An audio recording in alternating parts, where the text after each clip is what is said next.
Welcome to dear student. आप सभी लोगों का अशोका स्टडी पॉइंट के ऑनलाइन प्लेटफॉर्म पे स्वागत है। दोस्तों, जैसे कि अभी हम जैसे इसके पहले कुछ क्लास लिए थे, अभी मैंने कुछ समय पहले क्लास लिया है। नंबर सिस्टम को हमने उसमें कंप्लीट कर दिया था। जैसे यूपी टेट एग्जाम को पॉइंट ऑफ व्यू से और अदर स्टेट के जो भी एग्जाम थे, इन सभी को दृष्टि में रखते हुए मैंने कंप्लीट कर दिया था। लेकिन उसमें कुछ चीजें छूटी हुई थी, तभी मैंने इसके जस्ट अभी पहले कुछ समय पहले मैंने क्लास लिया है। अब यहाँ पर हम UP TET special UP TET 2020 और 2018 के नंबर सिस्टम से आए हुए क्वेश्चन को सॉल्व करने जा रहे हैं। अब देखिए इस तरह के क्वेश्चन कैसे हैं। इसमें 2020 का क्वेश्चन है। क्वेश्चन क्या है? निम्न में कौन सा कथन सत्य है? एक भाज्य संख्या विषम हो सकती है। दोस्तों, एक भाज्य संख्या विषम हो सकती है। सबसे पहले तो भाज्य संख्या होता क्या है? दोस्तों, भाज्य संख्या वो संख्याएं होती हैं जिनका कम से कम 3 या 3 से अधिक क्या होते हैं? गुणनखंड होते हैं। ऐसी संख्याएं जिनका कम से कम 3 या उससे अधिक गुणनखंड होती हैं, वही संख्याएं हमारी क्या कहलाती हैं? भाज्य संख्याएं कहलाती हैं। दोस्तों, इसको दूसरे शब्दों में ऐसे भी कह सकते हैं, भाज्य संख्याएं वो संख्याएं होती हैं जो वन और स्वयं के अलावा अन्य संख्याओं से भी विभाजित होती हैं, वही संख्याएं हमारी भाज्य संख्या होती हैं। जैसे दोस्तों दिए भाज्य संख्या को लिखें, जैसे 4 हो गया, 6, 8, 9, 10, 12 एंड सो ऑन। दोस्तों, यही हमारी भाज्य संख्याएं होती हैं। और भाज्य संख्या कहां से स्टार्ट होती है? दोस्तों, 4 से होती है। जैसा कि मैं भाज्य संख्या के बारे में आपको बता चुका हूं। अब जैसे देख रहे हैं भाज्य संख्याओं को देखा जाए तो दोस्तों क्या है, इसमें देख रहे हैं सम संख्याएं भी हैं और क्या है, विषम संख्याएं भी हैं। तो दोस्तों, भाज्य संख्याएं जो हैं, भाज्य संख्याओं में सम संख्या भी होती है, विषम संख्या भी होती है।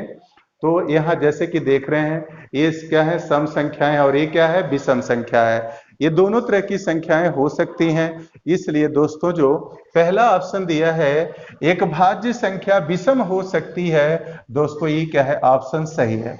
दूसरी बात दोस्तों आ रहे हैं कि जैसे कह रहा है कि सबसे छोटी अभाज्य संख्या 1 है। दोस्तों, ये क्या है? फॉल्स है। अगर हम अभाज्य संख्याओं की बात करें तो अभाज्य संख्याएं वो होती हैं जो संख्याएं केवल 1 और स्वयं से पूर्णतः विभाजित होती हैं। दोस्तों, जैसे कि आपको पता है, अभाज्य संख्या ऑलरेडी मैं उसके बारे में आपको पढ़ा चुका हूं पूरी व्यवस्थित तरीके से। तो ऐसी संख्याएं जो 1 और स्वयं से विभाजित होती हैं, वही अभाज्य संख्याएं होती हैं। अभाज्य संख्याएं कहां से स्टार्ट होती हैं? 2 से। जैसे 2, 3, 5, 7, 11, 13, 17, 19। दोस्तों, ये सभी अभाज्य संख्याएं होती हैं। तो अभाज्य संख्या 2 से स्टार्ट होती है। सबसे छोटी अभाज्य संख्या 2 होती है। और यहाँ पे दिया है सबसे छोटी अभाज्य संख्या 1 है। दोस्तों, ये ऑप्शन क्या है? फॉल्स है। नेक्स्ट कह रहा है कि दो अभाज्य संख्याओं का योगफल सदैव अभाज्य संख्या होता है। दोस्तों, अगर कोई भी दो अभाज्य संख्याएं लेते हैं, जैसे हमने 2 और 3 ले लिया। अब जैसे 2 और 3 का हमने योगफल किया तो कह रहा है कि सदैव अभाज्य संख्या होती है। 2 और 3 जोड़ा तो क्या दोस्तों? 5 आ गया। उसी तरीके से अगर 3 और 5 जोड़ दें, दो अभाज्य संख्या 3 और 5 जोड़ा तो दोस्तों क्या आ गया? 8 आ गया। कुछ भी ले लीजिए, जैसे 7 और 11 जोड़ दें तो दोस्तों कितना आ गया? 18 आ गया।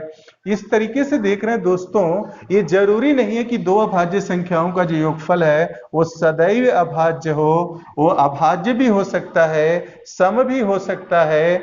इसलिए दोस्तों, ये भी ऑप्शन हमारा क्या है? फॉल्स है। उसी तरीके से नेक्स्ट ऑप्शन देखें, कोई सम अभाज्य नहीं है। दोस्तों, ये भी क्या है? फॉल्स है। क्योंकि 2 एक ऐसी अभाज्य संख्या है जो क्या है? सम है। इसीलिए जैसा कि ऑप्शन में दिया है, कोई सम अभाज्य नहीं है, ये फॉल्स है। क्योंकि 2 एक ऐसी अभाज्य संख्या है जो क्या है? सम है और ये सबसे छोटी है। इसलिए भी ऑप्शन हमारे क्या हो गए? गलत हो गया। दोस्तों, केवल यही सही है, एक अभाज्य संख्या विषम हो सकती है।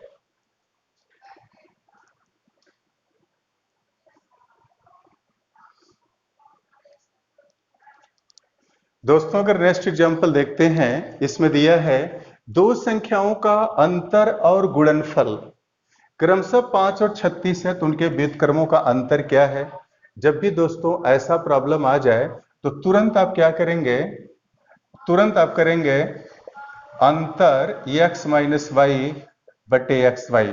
तुरंत क्या करिए, आप इसका अंतर कर दीजिए, अंतर बटे x माइनस वाई। यही हमारा क्या हो जाएगा दोस्तों, आंसर हो जाएगा।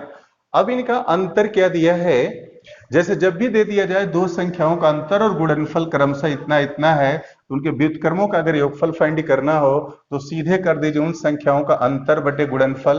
अंतर कितना दिया है, 5 दिया है, और गुणनफल कितना दिया है, 36। दोस्तों यही हमारा क्या हो गया, आंसर हो गया। इसी को हमें फाइंड करना था। हमारा कौन सा ऑप्शन सही है, सी ऑप्शन सही है। अगर दोस्तों आप ये समझना चाह रहे हैं कैसे अंतर बटे गुणनफल आया, इसी चीज को हम एक्सप्लेन कर रहे हैं।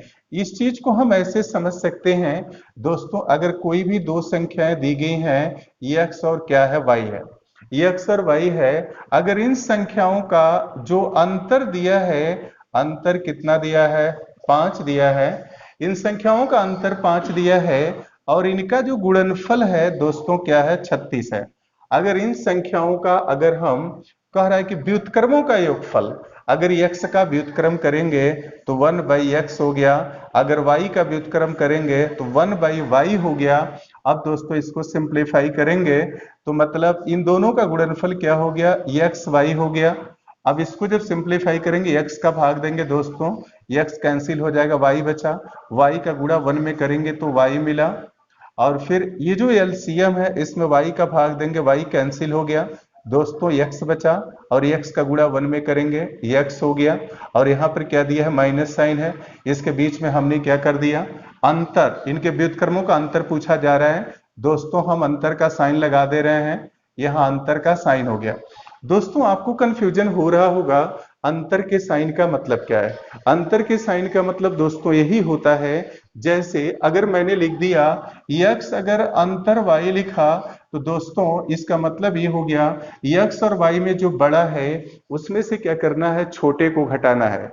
अंतर का मतलब ये है जो बड़ा है उसमें से छोटे को घटाना है। जैसे अगर हम ये कहें, कहीं अगर दे दिया गया है, अगर हम ये कहें चार अंतर अगर हम 3 लिखते हैं, या 3 अंतर अगर 4 लिखते हैं, दोस्तों मैथमेटिक्स में अंतर का ये साइन है, अगर 4 अंतर 3 लिखें तब भी इसका आंसर 1 आएगा, यहाँ भी आंसर क्या आएगा, 1 आएगा। दोस्तों अंतर साइन का मतलब ये होता है जो इन दोनों में से बड़ा है, बड़े में से छोटे को घटाएंगे, इन दोनों में से जो बड़ा है बड़े में से छोटे को घटाएंगे। इसीलिए यहाँ पे जब भी दो संख्याओं का अंतर करते हैं दोस्तों, उसकी वैल्यू ऑलवेज क्या आती है, पॉजिटिव आती है। जैसे यहाँ पर क्या है, वैल्यू क्या है, ऑलवेज पॉजिटिव है, क्योंकि अगर 3 अंतर 4 लिखा है, इसका मतलब इन दोनों में जो बड़ा है उसमें से हमें क्या करना है, छोटे को घटाना है। दोस्तों अगर यही हम ये लिख देते, जैसे अगर ये लिख देते 4 - 3 लिखते, 3 - 4 लिखते, दोस्तों यहाँ पे पहले से डिसाइडेड है कि जब अगर सब्ट्रैक्शन का साइन लिख दिया तो पहले से डिसाइडेड है इन दोनों में बड़ा कौन है, बड़े में से छोटे को घटाना है। तो यहाँ 4 में से 3 को घटाना है, +1 हो गया, और यहाँ 3 में से 4 को घटाना है, दोस्तों इसका आंसर कितना आ गया, -1 आ गया। इस तरीके से अंतर का मतलब सीधे सीधे यही होता है, जो बड़ा है उसमें से छोटे को घटाना है। अब यहाँ पर अगर हम करते हैं, x और y का अंतर कितना दिया है, 5 दिया है, और फिर इनका गुणनफल कितना दिया है, 36 दिया है। इस तरीके से दोस्तों इसकी वैल्यू हमने कितना निकाल लिया, 5 बटे क्या आ गया, 36 आ गया। मैंने समझने के लिए एक्सप्लेन किया है, बाकी करने की जरूरत ही नहीं है। जैसे मैंने बताया अगर दो संख्याओं का अंतर अगर गुणनफल दिया है तो सीधे सीधे उसका अंतर बटे क्या हो जाता है, गुणनफल हो जाता है। लेकिन दोस्तों अगर यही क्वेश्चन थोड़ा सा बदल दिया जाता, अगर ये क्वेश्चन आपको बदल करके दे देता, अगर ये कहता कि दो संख्याओं का योगफल और गुणनफल, अगर दोस्तों ये कह देता दो संख्याओं का योगफल और गुणनफल क्रमशः दिश है तो उनके व्युत्क्रमों का योगफल क्या होगा। दोस्तों अगर यही क्वेश्चन ऐसे पूछा जाता तो अब यहाँ क्या कर देते, योगफल बटे क्या कर देते, योगफल बटे दोस्तों क्या कर देते, गुणनफल कर देते। तब आपका ट्रिक क्या हो जाता, योगफल बटे यहाँ पर गुणनफल, योगफल बटे गुणनफल हो जाता, यही आपका आंसर हो जाता। तो दोस्तों इस बात को जैसे कि मैंने बताया है ट्रिक से ही आप करेंगे जिस तरीके से समझाया है। दोस्तों इसके तरीके और भी हैं, जैसे कि हम ये क्या करें, जैसे इस क्वेश्चन में कह रहा है दो संख्याओं का अंतर और गुणनफल। एक तीसरा तरीका ऐसे भी कर सकते हैं, दो संख्याओं का अंतर और गुणनफल 5 और क्या है 36 है। दोस्तों अगर मान लेते हैं दोनों संख्याएं x और y हैं, x और y है, अगर हम सपोज कर लेते हैं कि x जो है y से क्या है बड़ा है, तो दोस्तों उस सिचुएशन में क्या होगा, आपका x और y का जो अंतर हो गया x माइनस वाई बराबर, x माइनस वाई बराबर क्या हो गया 5 हो गया, और फिर इनका जो गुणनफल है एक्स वाई बराबर कितना आ गया 36 आ गया। अब दोस्तों इसमें क्या करेंगे, इसी को सिंप्लीफाई करने के लिए आपको मालूम है बड़े में से क्या करते हैं छोटे को घटाते हैं। अगर आपसे कहा जाए जैसे अगर कोई 3 और 5 कोई संख्याएं दी गई हैं, यहाँ पर 5 बड़ा है और 3 छोटा है, लेकिन अगर इसका उल्टा कर दें 1/3 कर दें और 1/5 कर दें, तो दोस्तों अब 1/3 बड़ा हो गया और ये क्या हो गया छोटा हो गया।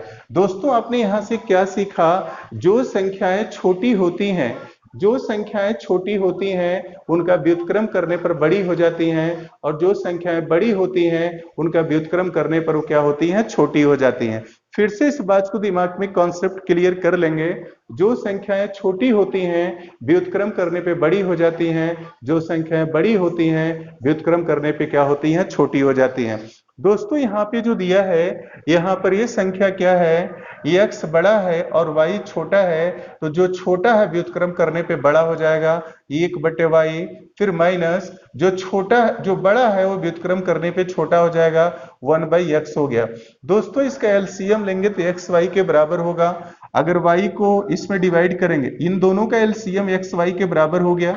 दोस्तों y से जब एलसीएम को डिवाइड करेंगे तो y कैंसिल हो जाएगा, सिर्फ x बचेगा, और x का 1 में गुणा करेंगे तो दोस्तों x आएगा। उसी तरीके से इस एलसीएम में x से डिवाइड करेंगे तो x कैंसिल होगा, यहाँ y बचा, y का 1 में गुणा करेंगे तो माइनस क्या हो गया y हो गया। दोस्तों अंतर कितना दिया है 5 दिया है, और गुणनफल कितना दिया 36, फिर हमने वही आंसर क्या किया फाइंड कर लिया, वही आंसर हमने निकाल लिया। दोस्तों इसको करने के और भी तरीके हैं, जैसे यहाँ पर इसको ऐसे भी कर सकते थे, इन दोनों इक्वेशन की सहायता से पहले हम x और y का क्या करते मान फाइंड कर लेते, पहले और x y का मान फाइंड कर लेते और फिर उसके बाद उनके व्युत्क्रम का योगफल करते, तब भी दोस्तों हमारा आंसर वही आता। अब दोस्तों जरा वैसे करें तो देखें तब क्या हमारा आंसर बनता, x और y का मान फाइंड करके हमारा आंसर क्या बनता। दोस्तों यहाँ पे कह रहा है जैसे कि दो संख्याओं का अंतर 5 है और इनका गुणनफल कितना है 36 है। दोस्तों इसको क्या लिख सकते हैं, अगर 9 गुणे अगर हम क्या कर दें 4 कर दें तो 9 चौको 36 हो गया, और दोस्तों यहाँ 9 में से 4 घटा दें तो हमें कितना मिलेगा दोस्तों 5, क्या मिलेगा 5 मिलेगा। 9 में से 4 घटा दें 5 मिलेगा, 9 में 4 का गुणा करें 36 हो गया। दोस्तों इस तरह से x की वैल्यू 9 आ गई और y की वैल्यू कितनी आ गई 4 आ गई। अब जैसे कह रहा है इनके व्युत्क्रमों का योगफल फाइंड करना है, मतलब एक संख्या हमारी 9 आ गई, दूसरी संख्या दोस्तों 4 आ गई। अगर इनके व्युत्क्रम का योगफल फाइंड कर नहीं, योगफल नहीं फाइंड करना है दोस्तों, व्युत्क्रम का अंतर फाइंड करना है।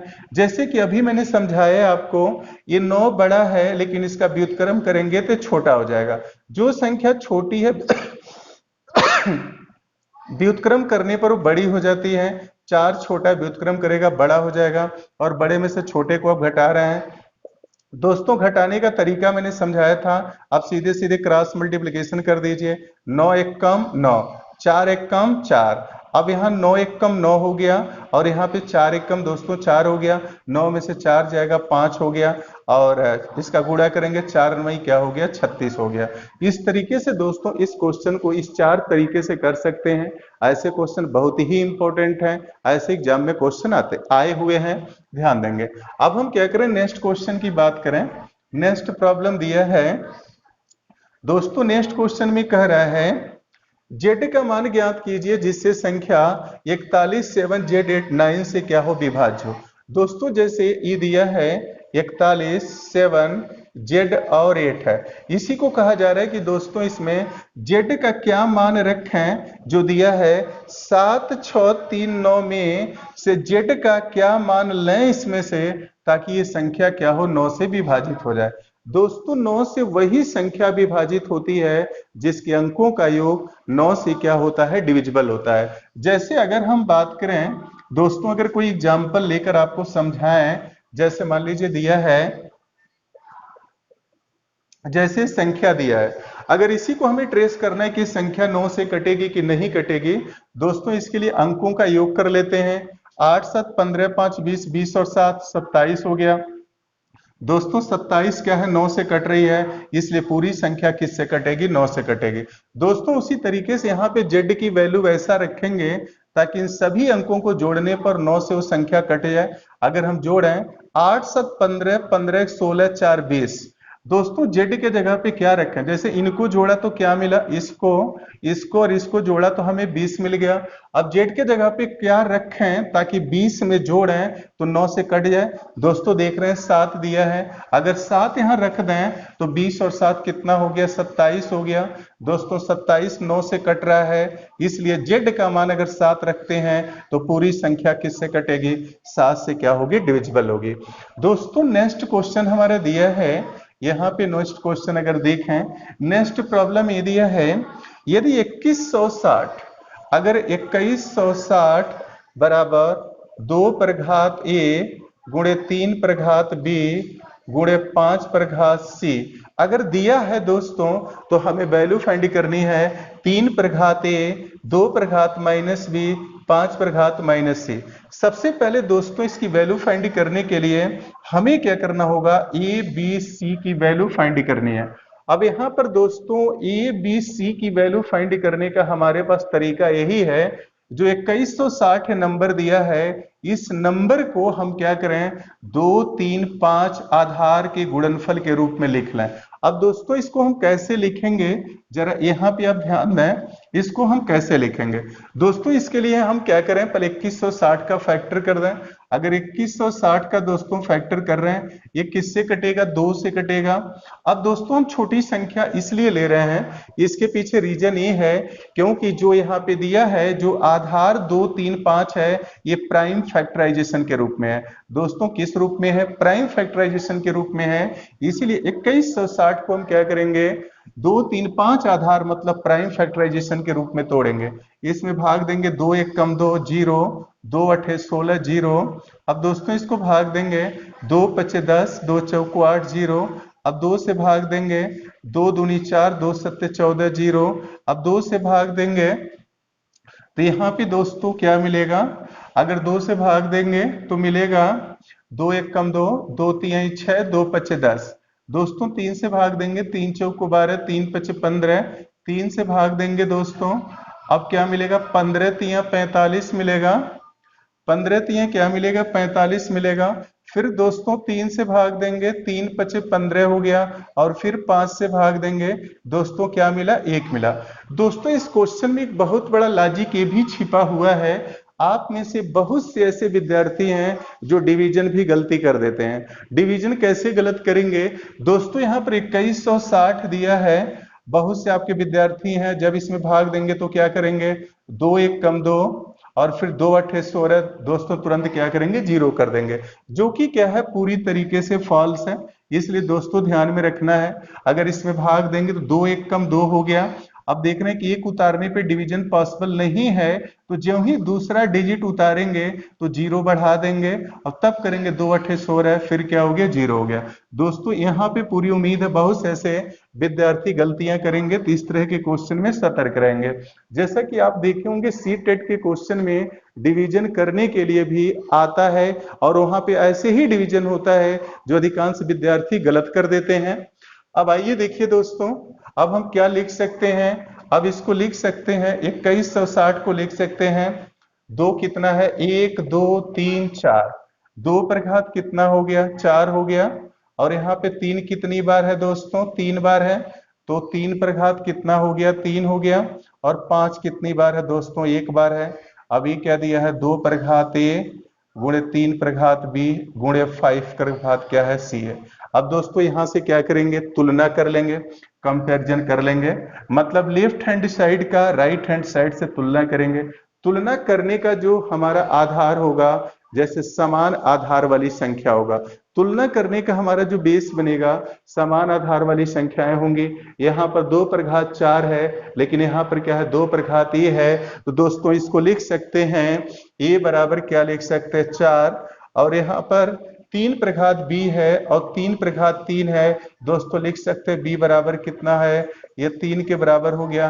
दोस्तों 5 पर घात सी है, यहाँ 5 पर 1 है, तो दोस्तों लिख सकते हैं सी बराबर क्या लिख सकते हैं 1 लिख सकते हैं। दोस्तों उम्मीद कर रहे हैं इतनी बातें आपको समझ में आ गई होगी। अब दूसरी चीज यहाँ पे ध्यान देना है, आपको वैल्यू इसकी फाइंड करनी है। अब इसकी वैल्यू दोस्तों कैसे फाइंड करेंगे, जैसे दिया है 3 पर घात ये हो गया, और दोस्तों जब भी जैसे अगर हम आपको ऐसे बताएं, जैसे मान लीजिए कहीं दिया है, अब इसको कैसे लिखने का तरीका समझेंगे। अगर 3 पर घात दिया है -4, दोस्तों कहीं 3 पर घात -4 दिया है, अगर इसके घात को पॉजिटिव बनाएंगे, अगर इसके घात को पॉजिटिव बनाते हैं तो फिर क्या करते हैं, इसको उल्टा कर देते हैं। इसको उल्टा करेंगे तो क्या मिलेगा, 1/3। जैसे 3 का उल्टा करेंगे तो क्या मिलेगा, जैसे 3/1 क्या हो जाएगा 1/3, और फिर ये पॉजिटिव हो गया प्लस क्या हो जाएगा 4 हो गया। दोस्तों इसी को हम क्या लिख सकते हैं दोस्तों, 1/3 पर क्या लिख सकते हैं दोस्तों 4 लिख सकते हैं। एक तो तरीका दोस्तों ये भी है, दूसरा तरीका क्या है, ऐसे समझ सकते हैं जैसे 3/-4 अगर दिया है, इसके नीचे 1 हम सपोज सकते हैं। लेकिन दोस्तों जब भी कोई संख्या अंश से हर में जाती है, उसके घात का चिन्ह बदल जाता है। यहाँ पर माइनस है, ये क्या हो जाएगा 3 पर घात क्या हो जाएगा 4 हो जाएगा। दोस्तों इस चीज को ऐसे भी समझ सकते हैं, जब भी कोई संख्या अगर अंश से हर में जाती है तो उसका घात का चिन्ह बदल जाता है, माइनस है तो क्या हो जाएगा प्लस हो जाएगा। दोस्तों उसी तरीके से 2 पर घात क्या है -b है, हर में जाएगा 2 पर घात b हो जाएगा, और फिर यहाँ पर भी दोस्तों क्या है -c है, हर में जाएगा 5 पर घात क्या हो जाएगा c हो जाएगा। अब दोस्तों यहाँ पे वैल्यू अब सब्स्टिट्यूट कर देंगे, वैल्यू सब्स्टिट्यूट करेंगे तो क्या मिलेगा, 3 पर एक जगह पे क्या रखेंगे 4, अब एक जगह पर यहाँ 4 रखेंगे, जब एक जगह पे 4 रखेंगे तो किसके बराबर हो गया 81 के बराबर हो गया। मतलब एक जगह पे 4 रखेंगे तो 3 पर घात 4 हो गया, और 3 पे घात 4 को क्या लिखेंगे, 3 को कितनी बार गुणा करना है 4 बार गुणा करना है, ये 4 बार गुणा करना है, और 4 बार गुणा करेंगे तो क्या हो गया 81 के बराबर हो गया। अब उसी तरह से दोस्तों यहाँ पर क्या दिया है, b की वैल्यू क्या दिया है 3 दिया है, अब 2 को 3 बार दोस्तों गुणा करेंगे तो क्या होगा 8 हो गया, और जैसे 2 को 3 बार गुणा करेंगे तो क्या लिखेंगे 2 × 2 × 2 हो गया दोस्तों 8 के बराबर हो गया। उसी तरीके से यहाँ के c की वैल्यू 1 है, c पर घात क्या करेंगे 5 पे घात जब 1 करेंगे, c का मान 1 रखेंगे तो 5 पर घात 1 तो 5 हो जाएगा दोस्तों 81 बटे इसकी वैल्यू कितनी आ गई 40 हो गया। दोस्तों उम्मीद कर रहे हैं कि ये क्वेश्चन आपको समझ में आया होगा। डरा रहे दोस्तों नेक्स्ट प्रॉब्लम देखिए क्या दिया है, 2153 पर घात 167 में इकाई का अंक फाइंड करना है। 2153 पर घात 167 है, इसमें इकाई का अंक फाइंड करना है। अब दोस्तों देखिए इसमें इकाई का अंक हम कैसे फाइंड करेंगे, आपको बताया था जब भी अगर किसी भी आधार में किसी संख्या के आधार में अगर 3 आ जाता है तो सबसे पहले घात को क्या करते हैं 4 से डिवाइड करते हैं। दोस्तों देख रहे हैं कि यहाँ पे इकाई की जगह पे 3 है, तो सबसे पहले घात को 4 से डिवाइड करेंगे। 4 से डिवाइड करने का तरीका दोस्तों सिखाया था नंबर सिस्टम में, मैंने इस पे बहुत ही बेहतर तरीके से वीडियो डाला है, आप जा करके उसको देखेंगे। डिविजिबिलिटी ऑफ नंबर के बारे में मैंने पढ़ाया है, आप देखेंगे पूरी तरीके से वहां पे वीडियो क्लियर हो जाएगा। 4 से जब भी भाग दे करके शेषफल अगर हमें फाइंड करना है तो पूरी संख्या में भाग न दे करके केवल इकाई और दहाई में देते हैं। अब दोस्तों इसमें भाग देंगे 4 × 1 = 4 हो गया, कितना बचा 2 बचा, यहाँ 24 27 हो गया। अब 27 में 4 का भाग देंगे, 4 × 6 क्या 24 हो गया दोस्तों, कितना बचा 3 बचा। अब यहाँ पर दोस्तों यहाँ दिया है अगर 167 को जब हम 4 से भाग देंगे तो शेषफल हमारे क्या बचेगा 3 बचेगा। अब जो शेषफल होता है दोस्तों नया आधार का घात बनता है, तो चूंकि हमें केवल इकाई का अंक फाइंड करना है तो इकाई का अंक ले लेते हैं, और जो शेषफल क्या बचा है 3 वो ले लेते हैं। अब इसका मतलब हो गया 3 को कितनी बार गुणा करना है 3 बार, तो दोस्तों क्या होगा, 27 हो गया। अब इकाई का अंक दोस्तों हमें कितना आ गया, 7 आ गया। इकाई का अंक हमने कितना निकाल लिया, इसमें 7 के बराबर आ गया। दोस्तों आप देखेंगे नंबर सिस्टम हम पूरा चैप्टर पढ़ा करके वीडियो डाले हैं। वो एक वीडियो मैंने पूरी तरह से डिविजिबिलिटी ऑफ नंबर से रिलेटेड डाला है और प्रीवियस ईयर के क्वेश्चन भी उसमें डाला है। आप जाकर के अशोका स्टडी पॉइंट चैनल के प्लेलिस्ट में जाएंगे और एक वीडियो को देखेंगे तो उसमें डिविजिबिलिटी ऑफ नंबर मैंने पढ़ाया है और वहां पे मैं बहुत ही बेहतर तरीके से जैसे 4, 8, 9, 10 से संख्याएं कैसे विभाजित होंगी, जितनी टाइप ऑफ नंबर है कैसे विभाजित होंगे उससे बारे में भी डिस्कस किया है।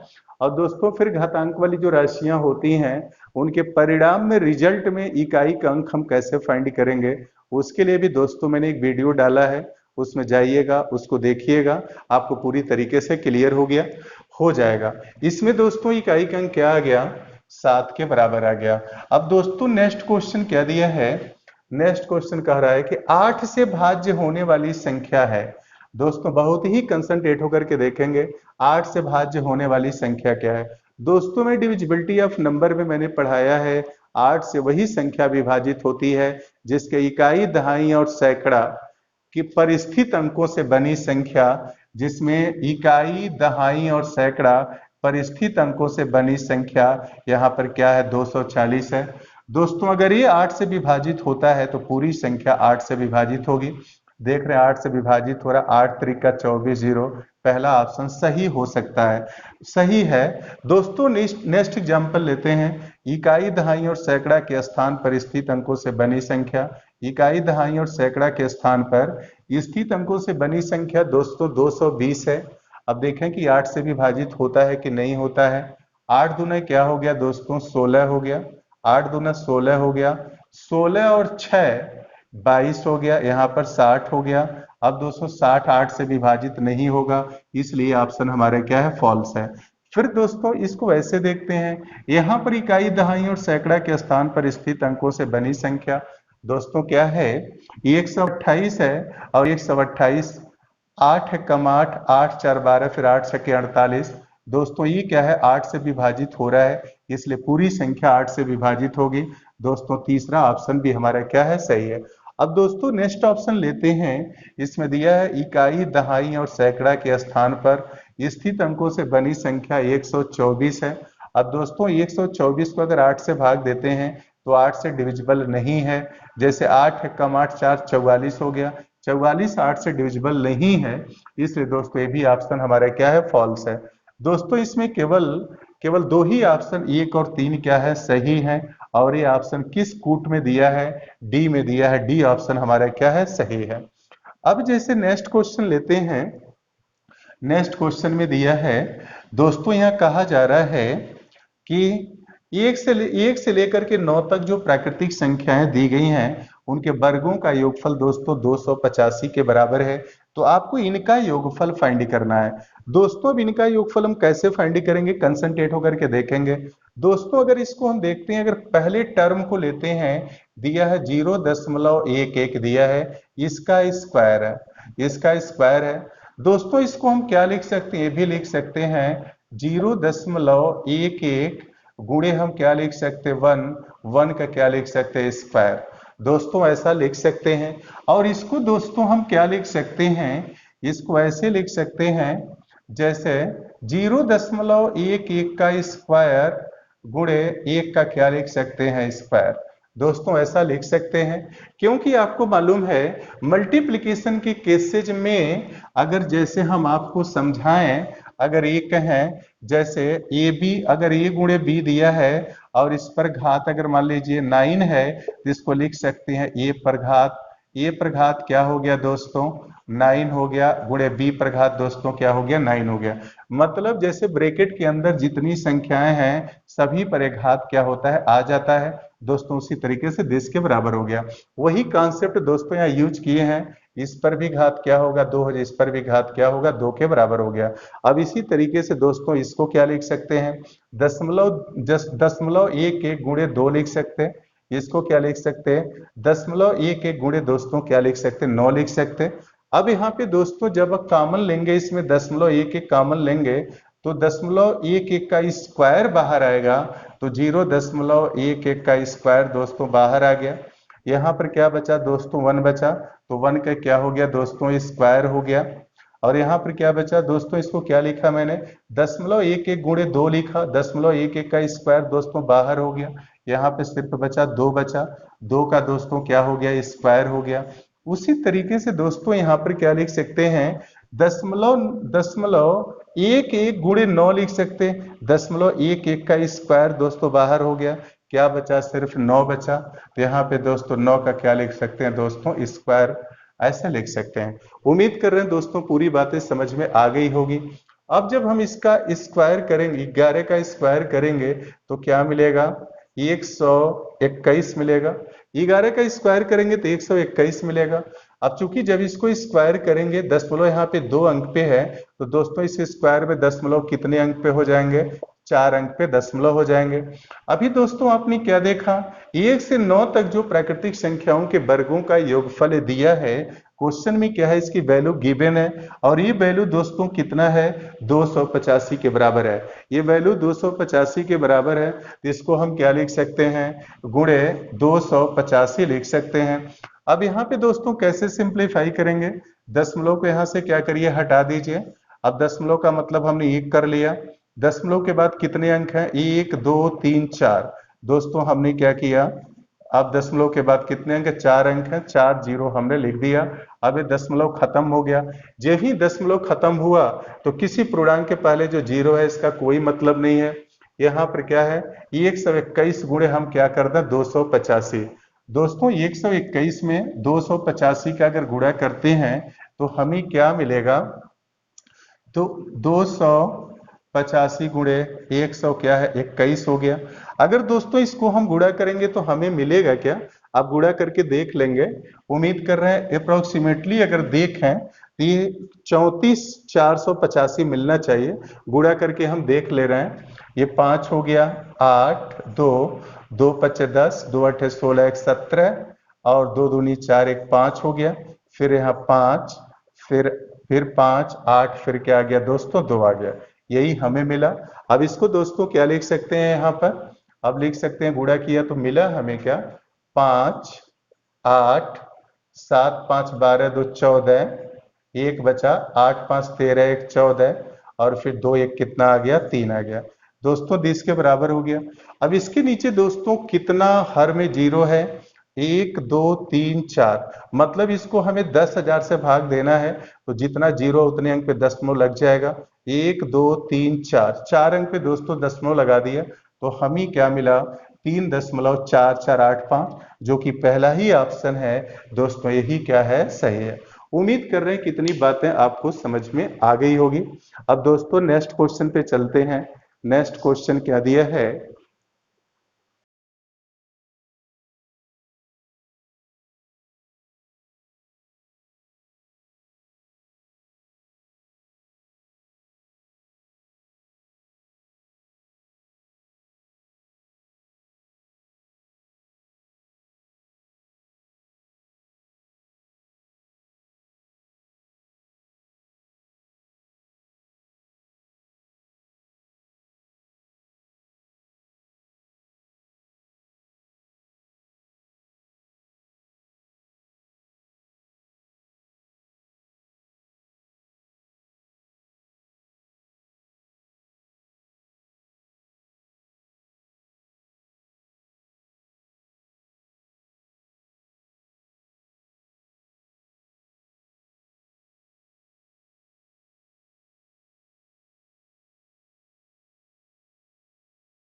नेक्स्ट क्वेश्चन हम कैसे करेंगे, ध्यान देंगे। नेक्स्ट प्रॉब्लम को देखिए क्या दिया है। यदि 2352 बराबर 2 पर घात x गुणे 3 पर घात y गुणे 7 पर घात x है, तब हमें वैल्यू फाइंड करनी है, x plus y plus z का मान ज्ञात करना है। अब ये मान 8 5 7 9 में से कौन सा मान होगा, यही निकालना है। दोस्तों सबसे पहले अगर x y z का मान हमें फाइंड करना है, x y, और दोस्तों ये क्या है, z है, गलती से x लिख दिया गया है। अगर ये z है तो एक्स वाई जेड का मान ज्ञात करने के लिए दोस्तों सबसे पहले हमें क्या करना होगा, 2352 को 2 3 और 7 आधार पे लिखना होगा। अब कैसे लिखेंगे, ये दिया है 2352 है। अब इसको 2 3 7 के आधार पर इसका फैक्टर हम करेंगे, 2 से कट जाएगा, 2 1 कम 2, 2 1 कम 2 हो गया, 2 7 14, 2 6 12 हो गया, 2 से काट दीजिए, 2 5 10, 2 8 16, फिर 2 8 16 हो गया, 2 से भाग देंगे, 2 दूनी 4, 2 9 18, 2 चौको 8 हो गया, 2 से भाग देंगे, 2 1 कम 2, 2 चौको 8, 2 सते 14 हो गया। दोस्तों 3 से कट जाएगा, 3 चौको 12, 3 9 27, दोस्तों 7 से कट जाएगा, 7 सते 49, और 7 एक कम क्या आ गया, 7 आ गया। अब दोस्तों इसको हम क्या लिख सकते हैं, 2352 को, ये दिया है 2352 को दोस्तों हम लिख सकते हैं, ये 2352 दिया है, 2352 की जगह पर हम क्या लिख सकते हैं, दो दोस्तों कितनी बार है, 1 2 3 4, 2 4 बार है, तो 2 पर घात क्या हो गया, 4 हो गया। फिर दोस्तों 3 कितनी बार है, 1 बार है, तो 3 पर घात 1 हो गया। दोस्तों 7 कितनी बार है, 2 बार है, 7 पर घात क्या हो गया, 2 हो गया। दोस्तों इसको ऐसे लिख सकते हैं, इतनी बातें आपको समझ में आ गई होगी। और यही दोस्तों किसके बराबर है, अगर देखें तो ये बराबर है 2 पर घात क्या दिया है, x गुणे 3 पर घात y गुणे 7 पर घात क्या दिया है, z। दोस्तों इसके बराबर है। अब हम क्या करेंगे, समान आधार वाली संख्याओं का हम तुलना कर लेंगे। दोस्तों देख रहे हैं कि यहाँ पर क्या दिया है, 4 है, 2 का घात 4 है, यहाँ 2 पर घात x है। अब x की वैल्यू किसके बराबर हो गया, 4 के बराबर हो गया। दोस्तों यहाँ 3 पर घात y है और 3 पर घात 1 है, तो y की वैल्यू किसके बराबर हो गई, 1 के बराबर हो गई। दोस्तों यहाँ पे 7 का घात z है और 7 का घात यहाँ 2 है, तो z की वैल्यू कितनी आ गई, 2 के बराबर हो गई। दोस्तों हमें वैल्यू फाइंड करनी है, x plus y plus z की वैल्यू फाइंड करनी है। तो तीनों का योगफल पूछा जा रहा है, 4 प्लस 1 प्लस 2, दोस्तों 7 के बराबर हो गया। इस तरीके से हमारा जो सी ऑप्शन है वो क्या है, सही है।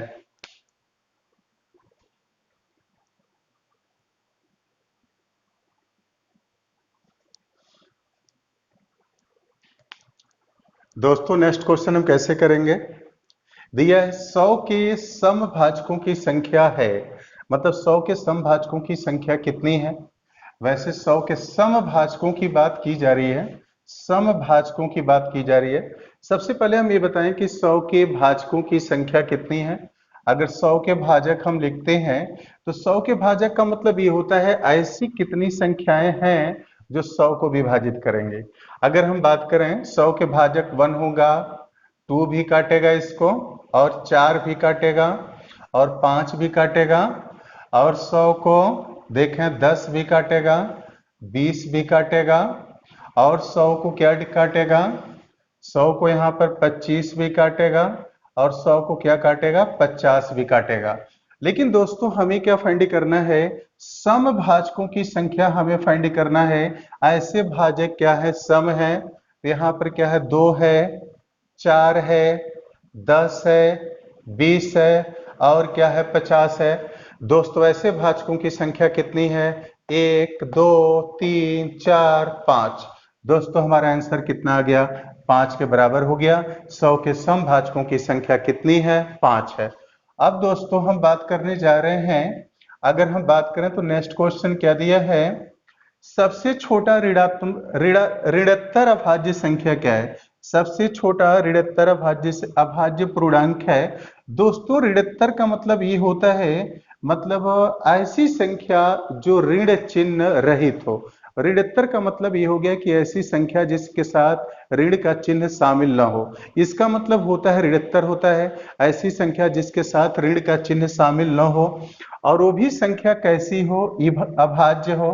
दोस्तों ऋणात्तर अगर अभाज्य संख्या की बात करें तो इसमें क्या हो गया, 2 3 5 7 एंड सो ऑन। दोस्तों यही होता है। अब इसमें पूछा जा रहा है कि सबसे छोटा क्या है। दोस्तों सबसे छोटा यहाँ पे 2 है, 2 हमारा क्या होगा, आंसर हो जाएगा। नेक्स्ट में कहा जा रहा है कि यदि सभी प्राकृतिक संख्याएं ए और बी के लिए हैं तो ए स्टार बी, जो ए स्टार बी है ये किस तरह से डिफाइन है, A square plus B square minus A B. दोस्तों इसके लिए, इस डिफिनीशन के लिए कोई भी रूल नहीं रहता है।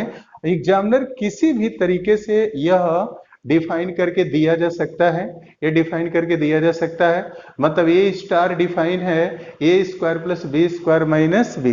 दोस्तों किसी भी तरह से दिया जा सकता है। ये भी कहा जा सकता है A del equal to this, ये भी कहा जाता है ये sigma B equal to this, यह भी कहा जा सकता है ये alpha B equal to this. दोस्तों यह डिफिनीशन किसी भी तरह से दिया जा सकता है। अब जैसे कि ये जो संख्याएं ए और बी हैं, यहाँ पर ए और बी जो संख्याएं दी हैं, ये क्या है, सभी प्राकृतिक संख्याओं के लिए ये फॉलो करती हैं। मतलब ए और बी की जो वैल्यू होगी वह 1 2 3 4 5 एंड सो ऑन, इसमें से कोई भी प्राकृतिक संख्या लेकर के करें तब भी सभी प्राकृतिक संख्याओं के लिए है। लेकिन इसमें कौन सी प्राकृतिक संख्याएं हैं, सिर्फ क्या है 9 और क्या है 10 है। तो दोस्तों किसके लिए पूछा जा रहा है, 9 और 10 के लिए। मतलब ए की वैल्यू कितनी दी गई है, यहाँ पर 9 दिया है और बी की वैल्यू कितनी दी गई है, 10 दिया है। दोस्तों ए के जगह पे 9 रखेंगे तो 99 81 हो गया, और बी के जगह पे 10 रखेंगे 10 दहा में 100 हो गया। दोस्तों इन दोनों का गुणा करेंगे, 10 नवा कितना हो गया, 90 हो गया। अब दोस्तों इसको सिंप्लीफाई करेंगे, 181 हो गया माइनस 90 हो गया। अब दोस्तों इसको जब हम सिंप्लीफाई करेंगे तो किसके बराबर हो गया, 91 के बराबर हो गया। इस तरीके से हमारा जो सी ऑप्शन है क्या है, सही है। दोस्तों नेक्स्ट क्वेश्चन पे चलते हैं। चलो दोस्तों नेक्स्ट क्वेश्चन देखिए क्या दिया है। यदि x और y शून्येतर वास्तविक संख्याएं हैं, शून्येतर वास्तविक संख्या का मतलब ये हो गया उस वास्तविक संख्या में शून्य को शामिल नहीं किया जाएगा। मतलब जो वास्तविक संख्याएं हैं शून्य नहीं है, जो वास्तविक संख्याएं हैं शून्य नहीं है। दोस्तों अगर वास्तविक संख्याएं शून्य नहीं है, शून्येतर का मतलब ये हो गया इस वास्तविक संख्याओं में शून्य शामिल नहीं है। दोस्तों सबसे पहले हम ये बताएं कि वास्तविक संख्याएं होती क्या हैं। वास्तविक संख्याएं वो होती हैं जिनका वर्ग करने पर सदैव क्या होती हैं, धनात्मक होती हैं। ऐसी संख्याएं जिनका वर्ग करने पर सदैव धनात्मक होती हैं, वही संख्याएं क्या होती हैं, वास्तविक संख्याएं होती हैं। दोस्तों वास्तविक संख्याओं में धनात्मक संख्याएं भी आ सकती हैं, ऋणात्मक संख्याएं भी आ सकती हैं, दोनों आ सकती हैं। बस कंडीशन है कि उसको वर्ग करने पर उस संख्या क्या हो जाए, धनात्मक हो जाए। जैसे दोस्तों अगर हम बात करें, अगर माइनस करड़ी में -3 लेते हैं और इसका वर्ग करें प्लस क्या आ गया, 9 आ गया। दोस्तों ये जो -3 है ये वास्तविक संख्या है। जैसे दोस्तों माइनस करड़ी में 3 का होल स्क्वायर, अगर इसका स्क्वायर करेंगे तो माइनस प्लस में चेंज हो जाएगा, और करड़ी में 3 का वर्ग दोस्तों 3 हो गया। दोस्तों ये भी हमारा क्या है, माइनस करड़ी में 3 वास्तविक संख्या है। उसी तरीके से दोस्तों बात करें, जैसे 2/3 का अगर होल स्क्वायर कर दें, ये प्लस 4/9 हो गया। दोस्तों 2/3 भी हमारी क्या है, वास्तविक संख्या है। दोस्तों अगर हम बात करें, जैसे अगर -4/9 लेते हैं, अगर इसका हम वर्ग करें 4 चौको 16/99 हो गया। दोस्तों ये भी धनात्मक हो गया, इसलिए 4/9 है दोस्तों, वो भी हमारा क्या है, वास्तविक संख्या है। वास्तविक संख्या का मतलब यही होता है, अगर संख्या का वर्ग करते हैं उसका वर्ग क्या होना चाहिए, धनात्मक होना चाहिए। मतलब अब आपके दिमाग में प्रश्न बन रहा होगा, अगर जिसका वर्ग करने पर, ऐसी संख्या जिसका वर्ग करने पर धनात्मक हो तो वास्तविक संख्या होती है, तो अब दोस्तों ऐसी कौन कौन सी संख्याएं हैं जिनका अगर वर्ग करें, वर्ग करने पर वो धनात्मक होंगी। तो दोस्तों ऐसी संख्याएं जो होती हैं वो परिमेय संख्या होती हैं और अपरिमेय संख्या होती हैं। दोस्तों वो परिमेय संख्या में 0 जो है उसको शामिल नहीं करना है, क्योंकि आपको मालूम है शून्य एक परिमेय संख्या होती है। लेकिन दोस्तों यहाँ पर कहा जा रहा है वो शून्येतर वास्तविक संख्या होना चाहिए, शून्य उसमें शामिल नहीं होना चाहिए। ये जो दिया है एक्सप्रेशन, ये शून्य के लिए दोस्तों डिफाइन नहीं है, उस वास्तविक संख्या में शून्य को हमें शामिल नहीं करना है। दोस्तों उम्मीद उम्मीद कर रहे हैं जितनी भी परिमेय संख्याएं हैं, जितनी अपरिमेय संख्याएं हैं, सभी संख्याएं वास्तविक संख्याएं कहलाती हैं, लेकिन परिमेय संख्या में जो शून्य है उसको हमें शामिल नहीं किया गया है, क्योंकि क्वेश्चन का कंडीशन है वो संख्याएं कैसी होनी चाहिए, शून्येतर वास्तविक संख्याएं होनी चाहिए। अब दोस्तों हम क्या करें, जितना मैंने नंबर लिया है, अगर दोस्तों हम कोई भी नंबर ले लेते हैं, जैसे अगर वास्तविक संख्या दोस्तों अगर लिखते हैं, आपको समझाने के लिए कुछ भी लिख लीजिए। अगर वास्तविक संख्या रियल नंबर की बात दोस्तों करते हैं, जैसे मान लीजिए हमने ले लिया 1 2 3 -4 -5 माइनस करणी में 3 एंड इस वन, दोस्तों कुछ भी ले लीजिए, इसमें से कुछ भी लेकर के करेंगे, क्वेश्चन का आंसर हमारा क्या होगा, वही आएगा। अब दोस्तों अगर मान लीजिए हम ले लेते हैं यहां पर 1 और 2 ले लेते हैं, मतलब x की वैल्यू अगर 1 ले लें और y की वैल्यू दोस्तों अगर क्या ले लें, 2 ले लें। अब इसको सिंप्लीफाई करेंगे दोस्तों, x के जगह पे 1 रखेंगे, 1 का वर्ग करेंगे तो 1 होगा, और दोस्तों x और y मतलब इन दोनों का गुणा किया गया, 2 में 1 का गुणा करेंगे दोस्तों 2 होगा, और फिर y स्क्वायर, यहाँ पर दोस्तों y स्क्वायर है, y की वैल्यू 2 है, 2 का वर्ग करेंगे दोस्तों 4 होगा, इसको जोड़ेंगे प्लस क्या आ जाएगा, 7 के बराबर हो गया। आप देख रहे हैं कि वैल्यू जो आ गई, इस एक्सप्रेशन की जो वैल्यू आई वो धनात्मक आ गई। उसी तरीके से दोस्तों अगर हम ये ले लें, जैसे -4 और दोस्तों -5 ले लेते हैं, अगर x बराबर हम -4 ले लें और y बराबर दोस्तों अगर माइनस हम क्या करें 5 ले लें, अब x के जगह पे -4 दोस्तों रखेंगे तो किसके बराबर होगा, 4 चौक को 16 हो गया, -4 रखा दोस्तों, माइनस किस में हो जाएगा, प्लस में बदल जाएगा, 16 हो गया। फिर दोस्तों कह रहे हैं कि प्लस xy, दोस्तों आपको मालूम है कि -5 और -5 का अगर गुणा करते हैं, ये दोनों का गुणा करेंगे दोस्तों क्या मिलेगा, माइनस और माइनस प्लस हो जाएगा, और 5 चौक को 20 हो जाएगा, और फिर प्लस y की वैल्यू -5 है और -5 को जोड़े वर्ग करेंगे तो प्लस क्या हो जाएगा, 25 आ गया। अब दोस्तों इसको सिंप्लीफाई करेंगे, 20 और 25 हमारे क्या हो गया, 45 हो गया, 45 और 16, अब ये क्या हो जाएगा, 45 16 61 हो गया दोस्तों, इसको भी हमने क्या फाइंड कर लिया, 61 निकाल लिया।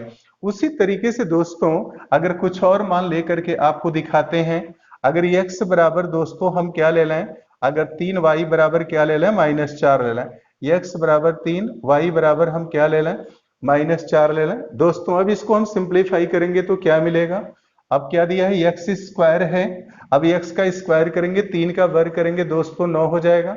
अब फिर कह रहा है xy, अब दोस्तों इनको गुणा करेंगे, यहाँ पे देख रहे हैं माइनस है और यहाँ पर दोस्तों प्लस है, इस प्लस और माइनस का गुणा करेंगे माइनस हो गया, और इन दोनों को गुणा करेंगे 4 3 12 हो गया, और फिर दोस्तों क्या दिया है, प्लस y स्क्वायर, अब 4 का वर्ग करेंगे दोस्तों 16 हो गया, 16 ना दोस्तों क्या हो गया, 25 हो गया, और 25 में से -12 जाएगा, प्लस क्या हो जाएगा, 25 में से 12 जाएगा 13, प्लस क्या हो जाएगा, 13 हो गया। दोस्तों आपने देखा क्या, हमने वैल्यू पॉजिटिव लिया तब भी हमारा आंसर तब भी पॉजिटिव में आया, हमने दोनों वैल्यू निगेटिव लिया तब भी हमारा आंसर पॉजिटिव में आया दोस्तों, एक पॉजिटिव लिया निगेटिव लिया तब भी हमारा आंसर क्या हो गया, पॉजिटिव आया। अब दोस्तों हम ऑप्शन देखें तो इस एक्सप्रेशन की वैल्यू ऑलवेज क्या आ रही है, पॉजिटिव आ रही है, तो हमारा पहला ऑप्शन दोस्तों क्या है, सही है, यही हमारे क्या है, आंसर है। आइए देखिए दोस्तों नेक्स्ट क्वेश्चन लेते हैं। अब नेक्स्ट क्वेश्चन क्या दिया है, अगर हम दोस्तों नेक्स्ट क्वेश्चन की बात करें, जैसे यहाँ पे दिया है नेक्स्ट क्वेश्चन, किन्हीं दो प्राकृतिक संख्याओं a और b के लिए a to the power b बराबर 125 दिया है, a to the power b बराबर 125 दिया है। अब दोस्तों 125 को क्या लिख सकते हैं, 5 पे घात 3 लिख सकते हैं दोस्तों, 125 को क्या लिख सकते हैं, 5 पे घात 3 लिख सकते हैं। अगर दोस्तों 5 को 3 बार अगर मल्टीप्लाई करते हैं तो उसकी वैल्यू कितनी होगी, 125 के बराबर हो गया। अब दोस्तों आप यहाँ पर क्या ज्ञात किए हैं, आपको दोस्तों मिल गया b की वैल्यू कितनी आ गई, 3 आ गई, और a की वैल्यू दोस्तों कितना आ गया, 5 आ गया। अब आपको दोस्तों वैल्यू फाइंड करनी है b to the power a का, b की वैल्यू दोस्तों कितना है, 3 है, और a की वैल्यू दोस्तों कितना है, 5 है। अब दोस्तों 3 को हम 5 बार गुणा करेंगे तो आपका क्या हो जाएगा, 243 के दोस्तों बराबर हो गया। आपका आंसर हो गया 243। उम्मीद कर रहे हैं दोस्तों ये सब क्वेश्चन आपको समझ में आ रहा होगा। फिर दोस्तों हम चलते हैं नेक्स्ट क्वेश्चन पे। अब नेक्स्ट क्वेश्चन ध्यान से आइए देखिए दोस्तों, नेक्स्ट क्वेश्चन हम कैसे करेंगे। 1 से 10 तक सभी प्राकृतिक संख्याओं से विभाजित होने वाली सबसे छोटी संख्या क्या है। मतलब विभाजित होने वाली आपसे पूछा जा रहा है कि सबसे छोटी संख्या क्या है, ये आपका क्वेश्चन है। और किससे विभाजित होने की बात किया जा रहा है, 1 से 10 तक की बात की जा रही है। मतलब इसमें 1 भी शामिल है और क्या है, 10 शामिल है। अब दोस्तों अगर हम देखते हैं 1 से 10 तक लिखे 2, 3, 4, 5, 6, 7। अगर हम बात करें 7, 8, 9, मतलब 9 और क्या हो गया, 10 तक हो गया। 1 से 10 तक सभी संख्याओं से विभाजित होने वाली संख्याएं हमें देखना है। दोस्तों सबसे पहले जब भी ऐसे प्रॉब्लम्स आ जाएं तो आप क्या करिए, ऐसी संख्या से ट्रेस करिए जैसे कि जो आसानी से सबसे पहले हम कर लें। दोस्तों यहां पर अगर 9 लेते हैं, देख रहे हैं 9 से वही संख्या कटती है जिसके अंकों का योग क्या होता है, अंकों का योग 9 से कट जाता है। दोस्तों यहाँ अंकों का योग करेंगे तो 9 के बराबर नहीं आएगा, इसलिए भी आंसर नहीं है। ये भी आंसर क्या है, नहीं है। क्योंकि दोस्तों जो हमारा क्वेश्चन है 1 से लेकर के 10 तक इन सभी के बारे में कहा जा रहा है, ऐसी कौन सी संख्या जो सभी से विभाजित होगी ये कहा जा रहा है। तो हमने 9 की डिविजिबिलिटी इसलिए लिया ताकि जल्दी से जल्दी पता चल जाए हमारे कौन से ऑप्शन नहीं है। तो मतलब 9 से क्या हो रहा है, अब 9 से भी नहीं कटेगा, ये भी नहीं कटेगा। अब इसको देखें, 5, 4, 9, अंकों का योग 9 के बराबर हो गया, 9 से कटेगा। फिर 5, 2, 7, 7, 2, 9, ये भी 9 के बराबर होगा, 9 से संख्या कटेगी। अब दोस्तों आ रहे हैं डिविजिबिलिटी, हम 8 से चेक कर रहे हैं। 8 के विभाज्यता के बारे में दोस्तों मैं एक वीडियो, मतलब रूल ऑफ डिविजिबिलिटी से रिलेटेड एक वीडियो डाल चुका हूं। वो बहुत ही बेहतर तरीके से मैंने एक्सप्लेन किया है, उसको जाकर के हमारे अशोका स्टडी पॉइंट चैनल पे जाकर के देखेंगे, दिया है। 8 से वही संख्या विभाजित होती है जिसके इकाई दहाई और सैकड़े का अंक 8 से कट जाए। यहाँ इकाई दहाई सैकड़े का अंक क्या है, 40 है। 40 8 से कट रहा है, इसलिए संख्या 8 से कटेगी। फिर यहाँ इकाई दहाई और सैकड़े का अंक लें तो आप देख लें इसमें क्या दिया है कि मतलब यहाँ पर अब इसको हम देखें तो 8 6 48 हो गया, 4 8 5 40, ये भी क्या हो रहा है, 8 से कट रहा है। अब दोस्तों देखें ये संख्या 10 से कटेगी क्योंकि यहाँ दोनों के स्थान पर ये 0 है तो 10 से कटेगी। और ये भी संख्या क्या है जिसके इकाई के स्थान पे 0 है, ये संख्या 2 से कटेगी। दोस्तों दोनों संख्याएं 9 से कट रही हैं, संख्याएं 3 से भी कटेंगी। अगर दोस्तों क्या है जिसके इकाई और दहाई के स्थान पर स्थित अंकों से बनी संख्या 4 से कटती है, इकाई और दहाई के स्थान पर स्थित अंकों से बनी संख्या 40 है, 40 4 से कट रहा है इसलिए पूरी संख्या 4 से कटेगी। यहाँ इकाई और दहाई के स्थान पर स्थित अंकों से बनी संख्या 20 है, 20 4 से कट रहा है इसलिए पूरी संख्या 4 से क्या होगी, विभाजित होगी। दोस्तों 5 की डिविजिबिलिटी के बारे में हमने पढ़ा है, जिसके इकाई के स्थान पर अगर 0 आता है तो भी संख्या क्या होती है, 5 से विभाजित होती है। और आपको मालूम है दोस्तों जो संख्या 2 और 3 दोनों से विभाजित होती है वो 6 से विभाजित होती है। अब हम बात कर रहे हैं दोस्तों यहाँ 7 से विभाजित होने की बात कर रहे हैं। 7 7 49, 7 दूना 14, ये भी 7 से कट रहा है। अब दोस्तों 7 त्रिक 21, 7 छक 42, ये भी 7 से कट रहा है। अब दोस्तों यहाँ पे देख रहे हैं कि यहाँ पे 2 नंबर ऐसे हो गए जो इन सभी संख्या 1 से लेकर 10 तक जो संख्याएं दी हैं सभी से कट रही हैं। लेकिन मित्रों यहाँ पर ये कहा जा रहा है सबसे छोटी संख्या क्या है। दोस्तों इनमें छोटी संख्या क्या है, ये 50 140 है, 25 120 है। इसका मतलब दोस्तों इन दोनों में छोटा यही है, यही हमारा क्या हो गया, आंसर हो गया। 25 120 इसका क्या है, आंसर है। दोस्तों उम्मीद कर रहे हैं कि जैसे जो भी ये वीडियो हमने यूपी टेट स्पेशल 2020 और 2018 का क्वेश्चन डाला था, उम्मीद कर रहे हैं दोस्तों ये समझ में आया होगा। अब इसी तरह का वीडियो दोस्तों स्पेशल यूपी का हम डालते रहेंगे। दोस्तों हमारे चैनल पे आएं और उसको देखें। अगर आपको थोड़ा सा भी अच्छा लगता है वीडियो तो उसको सब्सक्राइब करें, शेयर करें और कमेंट करें। आप सभी लोगों को वीडियो धैर्यपूर्वक देखने के लिए बहुत बहुत धन्यवाद। फिर मिलते हैं नेक्स्ट वीडियो में।